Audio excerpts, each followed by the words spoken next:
নমস্কার সকলকে। The Bong Kapil নেটওয়ার্কে চলে এসেছি। আজ বৃহস্পতিবার, সঙ্গে পূর্ণিমা। তো প্রতিটা ঘরেই বৃহস্পতিবারে মায়ের পুজো হয়, তো আমিও করছি পুজো। চলো তোমাদেরকে দেখাই। আর মায়ের জন্য আর আমাদের গুরুদেবের জন্য কিছু ভোগ রান্না করেছি, সেগুলো তোমাদেরকে দেখাবো। দেখতে থাকো আমার পুজো দেওয়া, আমার পাঁচালি করা, ভোগ নিবেদন করা। প্রথমে এই প্রতিমাটাকে পিতল পালিশ দিয়ে একটু পরিষ্কার করে নিই। প্রতি বৃহস্পতিবারে আমি ড্রেস চেঞ্জ করি, তো আজও ড্রেস চেঞ্জ করব। একটু পরিষ্কার করে নিই, পরিষ্কার করে নিয়ে তারপরে ড্রেস পরাবো।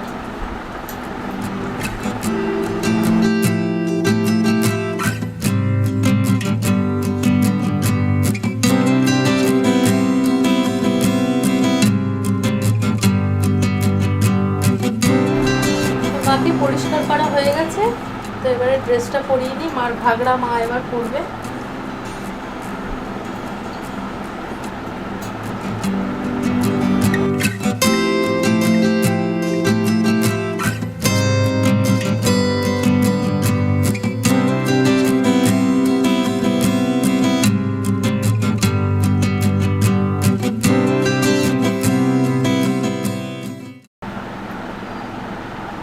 সুন্দর করে সাজিয়ে দিচ্ছি।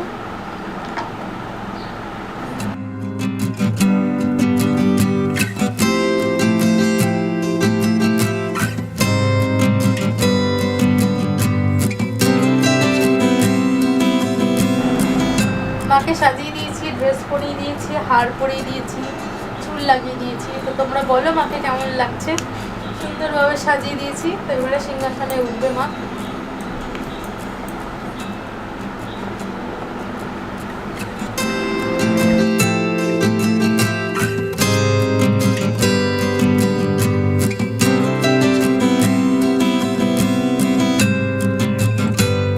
এবার গোপালকে সাজিয়ে নিই, আমার গোপু ভাইকেও সাজিয়ে নিই, সুন্দর করে পালিশ করে নিই আগে ওকে, তারপরে ওকে ড্রেস পরাবো।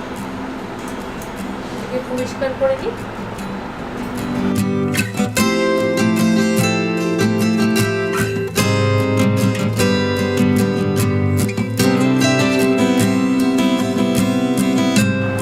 গোপুকেও দেখতে পাচ্ছ, পালিশ সুন্দরভাবে পিতল পালিশ দিয়ে পরিষ্কার করে দিয়েছি।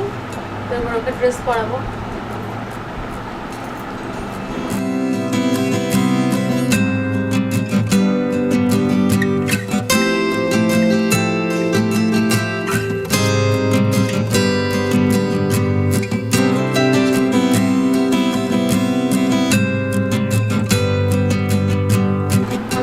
রেডি হয়ে গেছে, দেখো।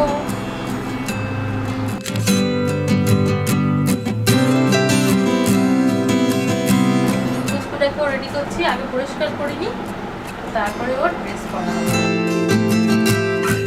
ছোট্ট গোপালও রেডি হয়ে গেছে, দেখো সুন্দর ড্রেস পরেছে, মুকুট দিয়েছে মাথায়।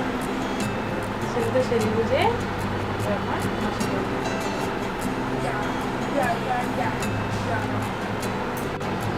তো আমাদের গুরুদেব আনন্দমূর্তিজি, তো ওনার আজকে জন্মদিন, তাই ওনাকেও পরিষ্কার পরিচ্ছন্ন করে সুন্দরভাবে সাজিয়ে সিংহাসনে রাখছে। সিংহাসনে সবসময় থাকে, তো আজকে যেহেতু জন্মদিন, তাই জন্য একটু চন্দনের টিপ দিতে হবে, সুন্দরভাবে সাজাতে হবে।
বসাবো সেখানে দুর্বা দিয়ে দিলাম আর দিব ধান।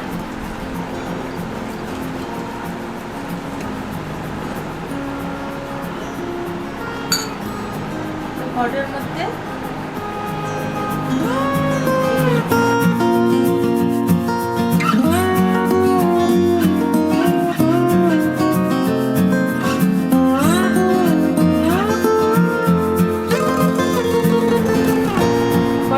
দিচ্ছি আম্রপল্লব। তো আমি এটা এখানে নিয়ে নিয়েছি 9খানা পাতা, কেউ 9টা, কেউ 7টা, কেউ 11টা, বীজের সংখ্যা দিতে হয় 1 2 3 4 5।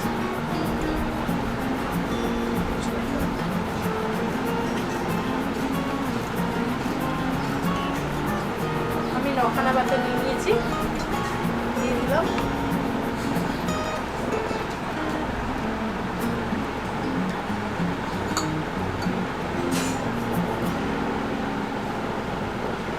একটা পান পাতা দিয়ে দিচ্ছি ঘটের নিচে,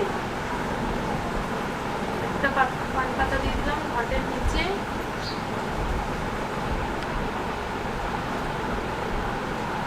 আর একটা দেবো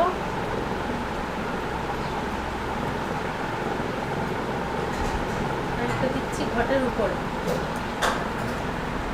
সবাই দিতে দেবে পুজো, কলাটার অবস্থা খুব ভালো।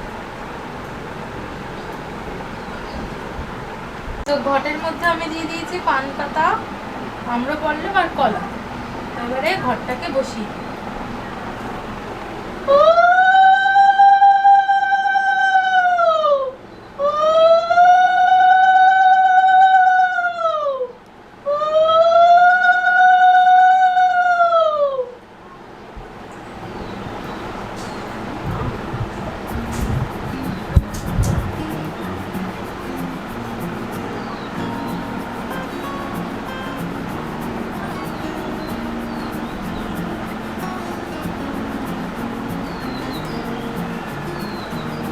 আর মায়ের কপালে একটা টিপ দিয়ে দিচ্ছি। দিলাম।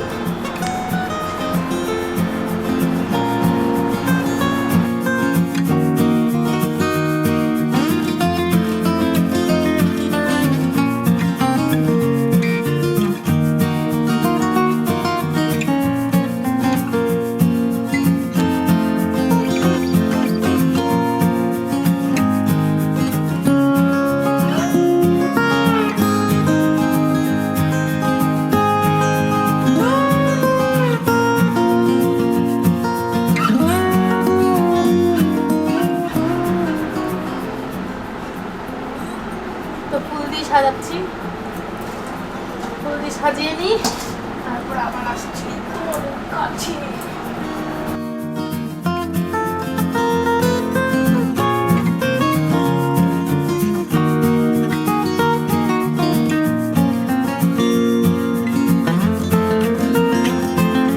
তো ভোগ নিবেদন করা আমার হয়ে গেছে, দেখতেই পাচ্ছ ভোগ নিবেদন করেছি। তো এবারে আমি পাঁচালি পড়ে শেষ করব। পাঁচালিটা পড়ে দিই। দোল পূর্ণিমা নিশি নির্মল আকাশ, মৃদু বন্ধ বহিতেছে মলয় বাতাস। মলয় পর্বতে বসি লক্ষ্মী নারায়ণ, মন সুখে দুইজনে করে আলাপন। বিনা করে হেনকালে নারদ মহামুনি, ভক্তি ভরে উভয়েরই প্রণমিলে তিনি। কর জোরে লক্ষ্মী রে সমচরে শিবগ্র, একথা কহিমাগো তোমার গোচর। নরলোকে পানি মাগো চাহে একবার, মর্তবাসী অন্নভাবে করে হাহাকার। বলে মাগো কৃপা করি কি পাপের ফলে, মর্তবাসী নরনারী দুঃখে সদা জলে। শুনি লক্ষ্মী নারদের বলেন তখন, ধরাবাসী দুঃখ পায় পাপের কারণ। লক্ষ্মীর উপর নারী সূর্য পাঠানো মর্তে, আমারে ভুলিয়া ছাড়া তার করিয়া মহতে। লজ্জা আদি গুণ যত রমণীর আছে, ক্ষণিক সুখের লাগে বর্জন করেছে। স্বামীর না মানে তারা না শুনে বছর, ইচ্ছা মতো হেতা সেতা করিছে ভ্রমণ। প্রতিগৃহে এইরূপ পাপের আকার, অচলা হইয়া সেটা থাকি কি প্রকার। শুনিয়া নারদ বলে বিঘ্ন বদনে, কি রূপে প্রসন্ন তুমি হবে নারীগণে। কি রূপে বাইব তারা তব পদ ছায়া, উপদয় মুই তুমি না করিলে দয়া। নারদের বাক্য লক্ষ্মী প্রসন্ন হইল, আশ্বাস বিদায় করিল। অর্থপর লক্ষ্মীবাতা মনে নারায়ণ, ভক্তের দুর্গতি ঘুচাবে কেমনে। শুনিয়া লক্ষ্মীর কথা বলে নারায়ণ, অস্থির হয় না দেবী স্থির করো মন, আমি যাহা বলি তাহা স্থির রেখো বরণে, ধরাধামে যাও লক্ষ্মীপত প্রচারণে। নারায়ণের বাক্য লক্ষ্মী আনন্দিত হয়, লক্ষ্মীপতে প্রচারিত ধরাধামে যায়। বৃদ্ধারে ব্রাহ্মণে বেশি ভ্রমণ দিতে লাগিলে, সহসা অরণ্যর এক বৃদ্ধারে দেখিল, বৃদ্ধারে দেখিয়া লক্ষ্মী জিজ্ঞেসিল তারে, ইরূপে কে বা তুমি কি কারণে এসেছো কান্তারে? শুনি বিদ্যা বলে আমি অতি অবাকানি, একে একে বলে বিদ্যা দুঃখের কাহিনী। লক্ষ্মী বলে গৃহে ফিরে করলো লক্ষ্মীপত, গুরুবারে সন্ধ্যা পায় লয়ে বধূ যত, উপদেশ দিয়া লক্ষ্মী হইল দর্শন, গৃহে ফিরে বিদ্যা করে লক্ষ্মীর পূজন। লক্ষ্মীর কৃপায় তার দুঃখ দূর হয়, ধৈর্যে পূর্ণ হলো তাহার আলয়। পুনরায় গৃহে লক্ষ্মী করে আগমন, হইল বৃদ্ধার গৃহ শান্তি নিকেতন। মগধেতে বাস এক বণিক তনয়, দৈবযোগে এলো তথা ব্রতের সময়। ব্রত দেখি বণিক জিজ্ঞেসি নারীগণে, কি বাবত মিলিবামা গণে। সদাগরের কথা শুনে বলে রতুগণ, লক্ষ্মীপত ইচ্ছা করে মানস পুরাণ। সদাগর শুনি তাহা বলে অহংকারে, যেই জন দুঃখ থাকে সেই পূজা লক্ষ্মীরে। সদাগরের বাক্য লক্ষ্মী কুপিত হইল, অল্প দিনে স্বর্ণ চাহার তাহারে করিল। সর্বস্ব হইল নষ্ট ঘরে দ্বারে তার, দৈবযুগে আসিলে সেই বৃদ্ধার আগার। বৃদ্ধারে লক্ষ্মীপত করে বধূগণ, বণিকের মনে করে পূর্ব বিবরণ। মনেতে বুঝিল কেন বিপাকে পড়েছে, অহংকারে ফলে তারে লক্ষ্মী ছড়াই আছে। দৈকার জুড়ি সেই বণিক নন্দন, কাঁদিতে কাঁদিতে করে লক্ষ্মীর স্তবন। স্তবস্তুতি করি শেষে প্রণাম করিল, দুই নয়নে বাড়ি ধারা ঝরিতে লাগিল। গুরু লক্ষ্মীপত সারি বলি মনেতে গুছিয়া, গুরুবারে লক্ষ্মীপত করে গৃহে গিয়া। লক্ষ্মীর কি পায় তার ঐশ্বর্য বাড়িল, লক্ষ্মীপত ধরাধামে প্রচার হইল।